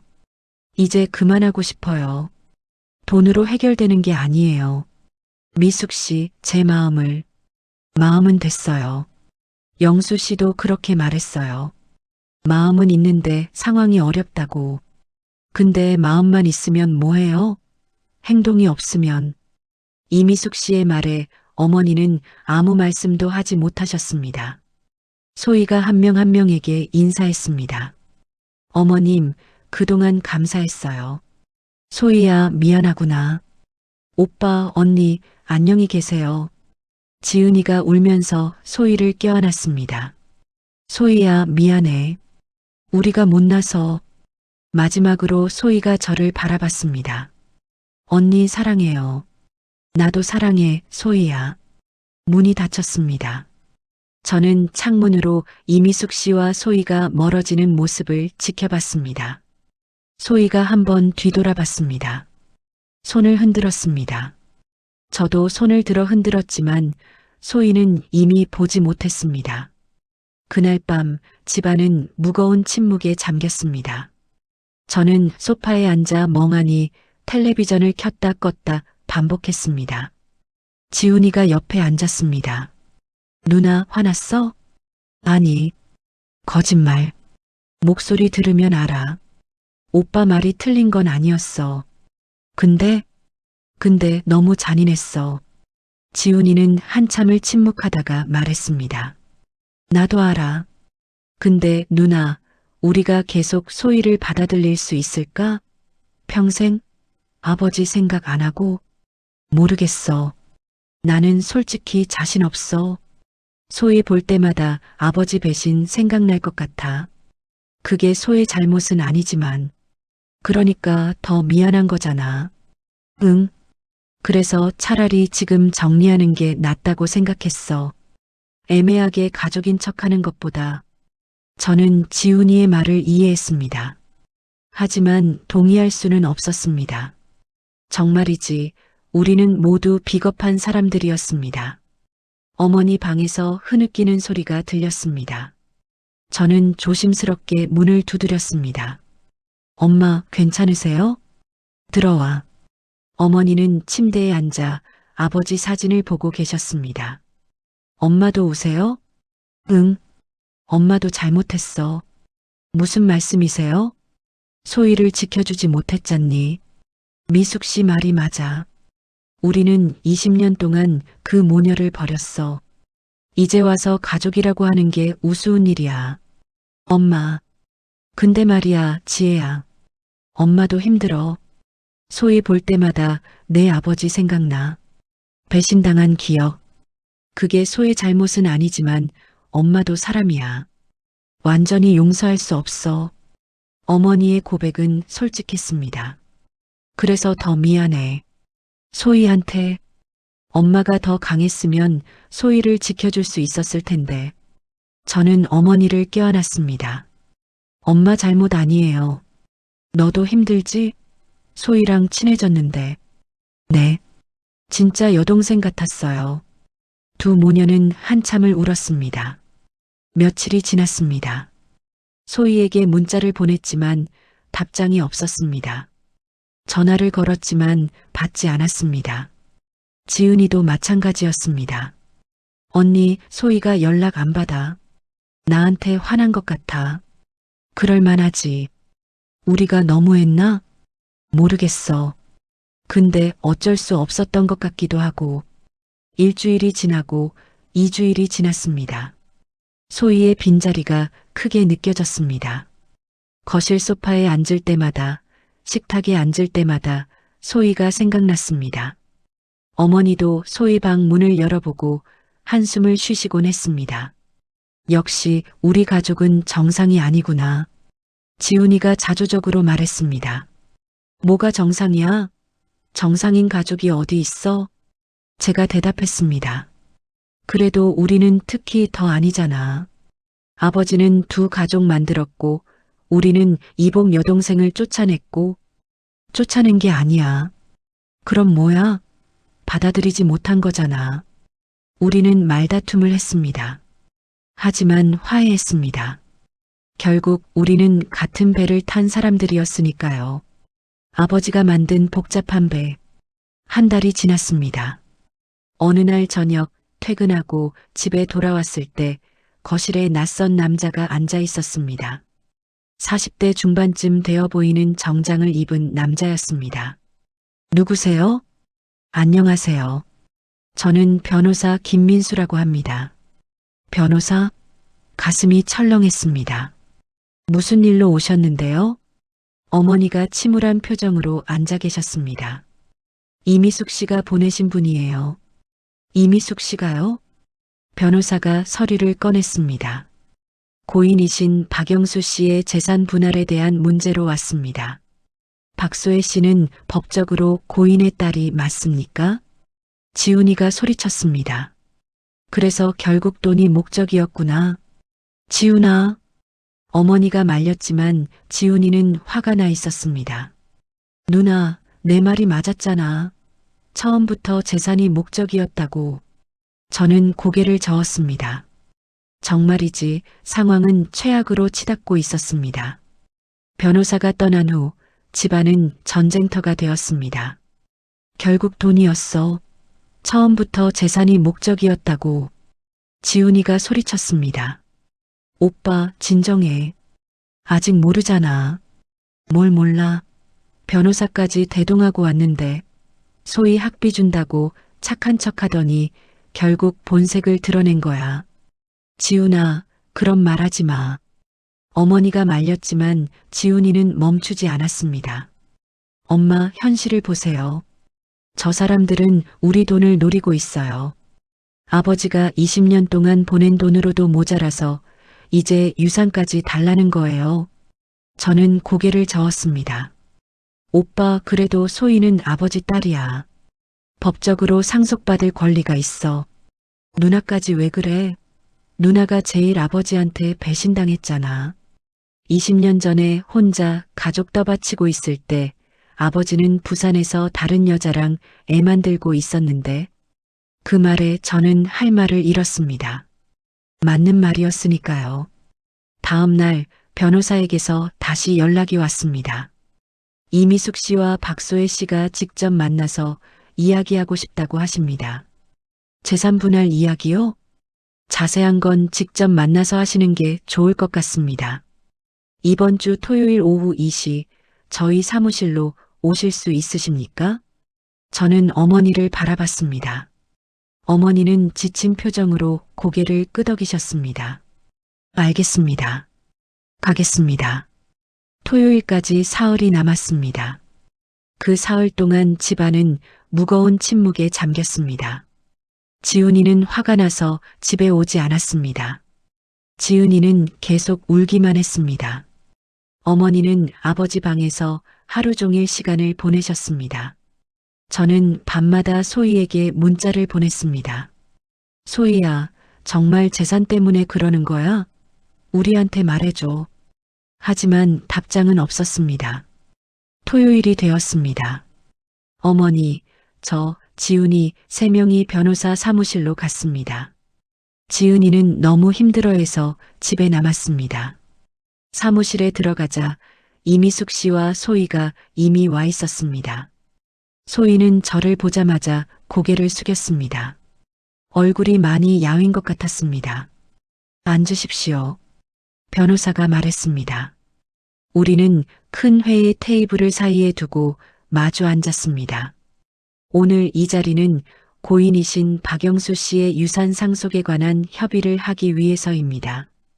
지훈이가 차갑게 말했습니다. 얼마를 원하시는 건가요? 지훈아.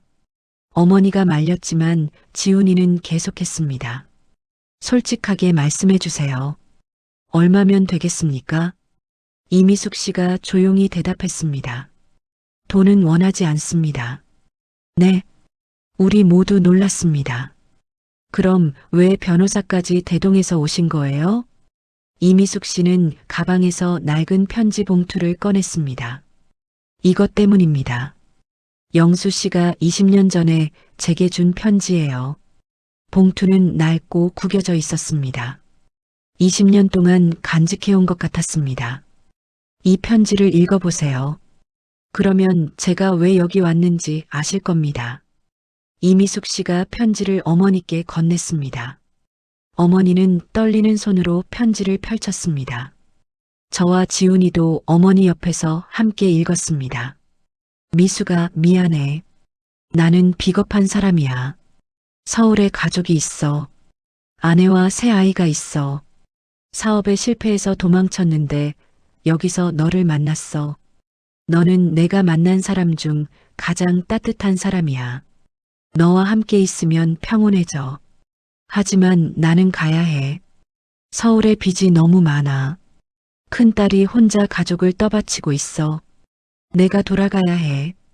소희를 잘 키워줘. 내가 매달 돈을 보낼게. 부족하지 않게 할게. 소희에게 아버지가 나쁜 사람이라고 말해도 괜찮아. 사실이니까. 하지만 한 가지만 약속해줘. 소희가 20살이 되면 서울 가족에게 소희가 있다는 걸 알려줘. 내가 살아있든 죽어있든. 소희는 내 딸이야. 서울 가족도 알 권리가 있어.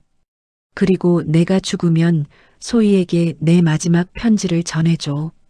변호사한테 맡겨놨어. 김민수 변호사. 소희가 20살 넘으면 그 사람한테 연락해. 미안해. 정말 미안해. 너를 사랑했어. 마이너스 영수. 편지를 읽는 동안 어머니는 계속 눈물을 흘리셨습니다. 저도 울었습니다. 지훈이도 눈가가 붉어졌습니다. 아버지는 20년 전부터 이 모든 것을 계획하고 있었던 것입니다. 그래서 저희가 여기 온 겁니다. 이미숙 씨가 말했습니다. 소희가 21살이 됐어요. 영수 씨 약속대로 변호사를 찾아갔더니 영수 씨가 소희 앞으로 맡겨둔 편지가 있다고 하더군요. 변호사가 또 다른 봉투를 꺼냈습니다. 이번에는 소희 앞으로 된 것이었습니다. 박소의 양 읽어보시겠습니까? 소희는 떨리는 손으로 봉투를 받았습니다. 여기서 읽어도 될까요? 그래, 읽어봐. 어머니가 말씀하셨습니다. 소희는 편지를 펼쳤습니다. 그리고 읽기 시작했습니다. 목소리가 떨렸습니다. 소희야, 아빠가 이 편지를 쓰고 있을 때 너는 1살이야. 아빠 손가락 꼭 쥐고 자고 있어. 너무 예쁘다. 아빠는 너한테 좋은 아버지가 되지 못할 것 같아. 서울에 가족이 있거든. 아빠의 첫 번째 가족. 아빠는 그 가족을 버릴 수 없어. 특히 큰딸 지혜를. 지혜는 아빠가 없을 때 혼자 가족을 지켰어. 28살에 그 무거운 짐을 혼자 짊어졌어. 하지만 너도 소중해. 너는 아빠의 딸이야. 아빠가 사랑하는 딸이야. 아빠는 비겁한 사람이야. 두 가족 사이에서 선택하지 못했어. 둘 다 사랑했거든. 그래서 둘 다 상처를 줬어. 소희야, 내가 이 편지를 읽을 때쯤이면 아빠는 아마 세상에 없을 거야. 너한테 직접 말하지 못해서 미안해. 내가 20살이 넘으면 서울에 가봐. 지혜 누나를 만나봐. 지혜는 너처럼 강하고 따뜻한 사람이야. 지혜가 너를 이해해 줄 거야. 그리고 서울 가족에게 말해줘. 아빠가 진짜로 미안해했다고. 아빠가 최선을 다했다고. 불완전했지만. 소희야, 사랑해. 내가 행복하길. 마이너스 아빠가. 편지를 읽는 동안 소희는 계속 울었습니다. 우리 모두 울었습니다. 한참 후에야 어머니가 입을 여셨습니다. 미숙 씨, 재산 이야기는 왜 꺼내신 거예요? 소희한테 권리가 있다는 걸 알려주고 싶었어요. 근데 돈을 달라는 게 아니에요. 이미숙 씨가 소희를 바라봤습니다. 소희야, 내가 말해. 소희가 눈물을 닦으며 말했습니다. 저는 아버지 유품을 받고 싶어요. 돈이 아니라 물건. 아버지가 쓰시던 안경이나 시계나 책이나 그런 거요. 유품? 네. 저는 아버지랑 추억이 별로 없어요. 한 달에 한 번씩 오셨지만 늘 짧게 머물고 가셨거든요. 그래서 아버지를 기억할 수 있는 뭔가를 갖고 싶었어요. 소희의 말에 저는 가슴이 미어졌습니다. 그래서 변호사를 통해서 물어보려고 했어요. 아버지 유품 중에 제가 가져도 되는 게 있는지. 근데 오빠가 오해하셨던 거예요. 지훈이는 고개를 숙였습니다. 미안해요. 내가 잘못 생각했어요. 이미숙 씨가 말했습니다. 우리는 영수 씨 재산 필요 없어요. 20년 동안 충분히 받았어요. 근데 소희는 아버지가 그리워요. 그게 전부예요. 어머니가 일어나셨습니다. 소희야, 이리 와봐. 소희가 조심스럽게 다가갔습니다. 어머니는 소희를 껴안으셨습니다. 미안하구나. 우리가 너를 오해했어. 쫓아내다시피 했어. 아니에요, 어머님. 아니야. 미안해. 우리가 너무 이기적이었어. 내 마음은 생각하지 않고. 저도 소희에게 다가갔습니다. 소희야, 미안해. 언니가 너를 지켜주지 못했어. 지훈이도 다가왔습니다. 소희야, 오빠가 잘못했어. 너한테 너무 심하게 굴었어. 우리는 모두 소희를 껴안았습니다. 변호사 사무실을 나와 근처 카페로 갔습니다. 이미숙 씨와 소희도 함께였습니다. 이제는 적이 아니라 가족이었습니다. 미숙 씨, 그동안 고생 많으셨어요. 어머니가 말씀하셨습니다. 아니에요. 저도 선택한 거예요. 영수 씨를 사랑했으니까. 소희 혼자 키우시느라 힘드셨을 텐데. 힘들었죠. 근데 소희가 잘 자라줘서 제 자랑이에요. 이미숙 씨가 소희를 바라보는 눈빛에는 사랑이 가득했습니다. 소희야. 제가 소희 손을 잡았습니다. 아버지 유품 같이 정리하자. 내가 갖고 싶은 거 다 가져가. 정말요? 응. 그리고 말이야. 저는 어머니를 바라봤습니다. 어머니가 고개를 끄덕이셨습니다. 소희야, 다시 서울로 올래? 우리랑 같이 살자. 이번엔 진짜 가족으로. 소희의 눈에 눈물이 고였습니다. 하지만 엄마가. 이미숙 씨가 소희 손을 잡았습니다. 괜찮아, 소희야. 엄마는 괜찮아. 내가 행복하면 돼. 엄마. 서울에서 공부 잘하고 언니 오빠들 잘 따르고. 엄마는 부산에서 응원할게. 엄마 자주 올게요. 한 달에 한 번씩 부산 갈게요. 그래. 아빠가 그랬던 것처럼. 우리는 모두 쓸쓸하게 웃었습니다. 아버지가 20년 동안 했던 것처럼 이제는 소희가 서울과 부산을 오가게 되는 것이었습니다. 하지만 달랐습니다. 이번에는 숨기지 않아도 되었으니까. 이번에는 두 가족 모두가 알고 있었으니까. 집으로 돌아와 아버지 방을 정리했습니다. 소희와 함께 아버지 물건들을 하나하나 꺼내봤습니다. 이건 아버지가 매일 쓰시던 만년필이야. 가져가. 정말요? 응. 그리고 이 시계. 아버지가 결혼 30주년 때 받으신 거야. 내가 가져. 하지만 이건 어머님께. 어머니가 말씀하셨습니다. 괜찮아. 내 아버지 딸이 가지는 게 맞지. 소희는 시계를 조심스럽게 만졌습니다. 이걸 차면 아버지 생각날 것 같아요. 그래. 아버지 많이 생각해. 아버지도 하늘에서 너 보고 계실 거야. 우리는 계속 아버지 물건들을 정리했습니다. 책, 옷, 사진들.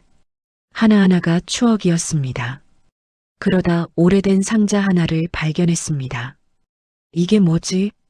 상자를 열자 편지들이 가득 들어 있었습니다. 편지 하나를 꺼내봤습니다. 아버지의 필체였습니다.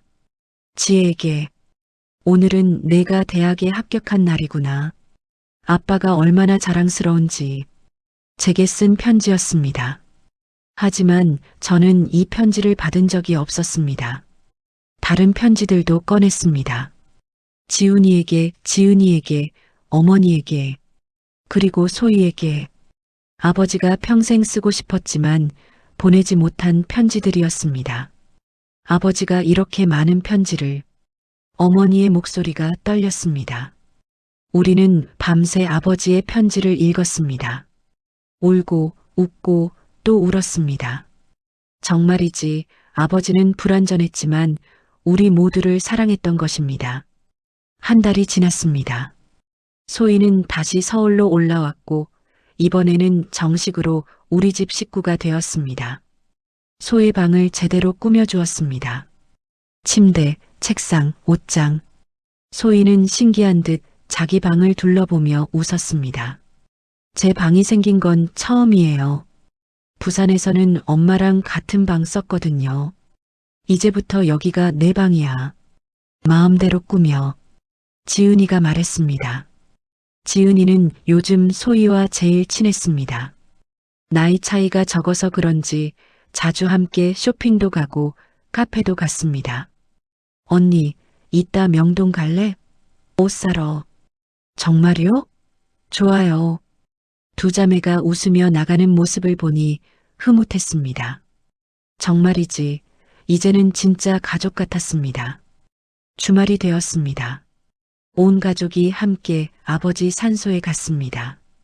어머니, 저, 지은이, 소희. 5명이 함께. 아버지, 다 왔어요. 소희도 왔어요. 이제 우리 진짜 가족이에요. 어머니가 묘비 앞에서 말씀하셨습니다. 영수야, 우리 다 용서했어. 당신이 불완전했던 거, 비겁했던 거. 근데 최선을 다했다는 것도 알아. 그러니까 이제 편히 쉬어. 저도 무릎을 꿇었습니다. 아버지, 저도 이제 이해해요. 아버지도 힘드셨던 거. 두 가족 사이에서 얼마나 고민하셨을까요? 미안해요, 아버지. 늦게 이해해서. 지훈이도 말했습니다. 아버지, 저도 미안해요. 소희한테 심하게 굴어서. 이제는 진짜 동생으로 대할게요. 지은이가 울면서 말했습니다. 아버지, 소희 정말 좋은 애예요. 아버지가 잘 키우셨어요. 아니, 미숙 이모가 잘 키우셨어요. 마지막으로 소희가 묘비를 쓰다듬었습니다. 아버지, 저 이제 숨기지 않아도 돼요. 친구들한테 언니들 자랑할 수 있어요. 가족 생겼다고 말할 수 있어요. 고마워요, 아버지. 우리는 한참을 묘비 앞에 앉아 있었습니다. 바람이 불어왔습니다. 나뭇잎들이 바스락거렸습니다. 마치 아버지가 대답하는 것 같았습니다. 집으로 돌아오는 길, 차 안에서 지은이가 말했습니다. 우리 사진 찍을까? 세자매. 좋은 생각이다. 지은이가 차를 세웠습니다. 근처 공원이 보였습니다. 가을 단풍이 예쁘게 들어 있었습니다. 저, 지은이, 소희. 세 자매가 나란히 섰습니다. 자, 웃어요. 지훈이가 핸드폰을 들었습니다. 그런데 소희가 갑자기 말했습니다. 잠깐만요. 목걸이 보이게 할래요. 소희가 옷깃을 정리하며 나비 목걸이를 드러냈습니다. 저도 제 목걸이를 꺼냈습니다. 지은이가 물었습니다. 그 목걸이 뭐야? 너희 둘 다 똑같은 거 하고 있네? 아버지가 주신 거야. 소희랑 나한테 똑같은 걸 주셨어. 지은이의 표정이 묘해졌습니다. 나는 안 받았는데. 순간 분위기가 어색해졌습니다. 하지만 어머니가 웃으며 말씀하셨습니다. 지은아, 내 건 여기 있어. 어머니가 가방에서 작은 상자를 꺼내셨습니다. 열어보니 똑같은 나비 목걸이가 들어 있었습니다. 이거 언제? 아버지가 돌아가시기 전에 주셨어. 지은이 줄 거라고. 때가 되면 주라고. 지은이가 목걸이를 받아들었습니다. 눈물이 핑 돌았습니다. 아버지가 나도 생각하고 계셨구나. 당연하지. 넌 아버지 막내딸이잖니. 어머니가 지은이에게 목걸이를 걸어주셨습니다. 이제 세 자매 모두 똑같은 나비 목걸이를 하고 있었습니다. 자, 이제 찍자. 우리는 다시 섰습니다. 세 개의 나비 목걸이가 햇빛을 받아 반짝였습니다. 하나, 둘, 셋. 찰칵. 사진 속 세 자매는 모두 웃고 있었습니다. 똑같은 목걸이를 하고 손을 잡고 행복하게. 그날 저녁 온 가족이 함께 저녁을 먹었습니다. 어머니가 정성스럽게 차린 밥상이었습니다. 소희가 좋아하는 불고기도 있었고, 지은이가 좋아하는 잡채도 있었고, 지훈이가 좋아하는 된장찌개도 있었습니다. 많이 먹어, 다들. 잘 먹겠습니다. 우리는 함께 숟가락을 들었습니다. 식탁에서 웃음소리가 끊이지 않았습니다. 지훈이가 회사 이야기를 했고, 지은이가 재미있는 농담을 했고, 소희가 학교 이야기를 했습니다. 소희야, 학교는 어때? 좋아요, 오빠. 친구들도 생겼어요. 남자친구는? 오빠. 소희가 얼굴을 붉혔습니다. 우리는 모두 웃었습니다. 평범한 가족의 평범한 저녁 식사. 하지만 우리에게는 기적 같은 순간이었습니다. 20년간 나뉘어 있던 두 가족이 하나가 된 것이었으니까요. 밤늦게 저는 베란다로 나갔습니다. 도시의 야경이 아름다웠습니다. 별은 잘 보이지 않았지만 달은 밝게 떠 있었습니다. 문이 열리는 소리가 들렸습니다. 소희였습니다. 언니, 여기 있었어요? 응. 들어와. 소희가 옆에 섰습니다. 우리는 함께 야경을 바라봤습니다. 언니, 저 물어봐도 돼요? 그래, 뭐든 물어봐. 언니는 아버지 완전히 용서하셨어요? 저는 잠시 생각했습니다. 완전히? 모르겠어. 솔직히 아직도 서운할 때가 있어. 왜 우리를 속였을까? 왜 진작 말씀하지 않으셨을까? 저도요. 왜 저를 숨겨야 했는지.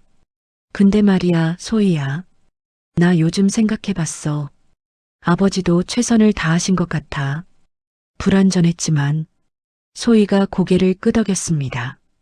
아버지는 두 가족 모두를 사랑하셨던 것 같아요. 그래서 더 힘드셨겠죠.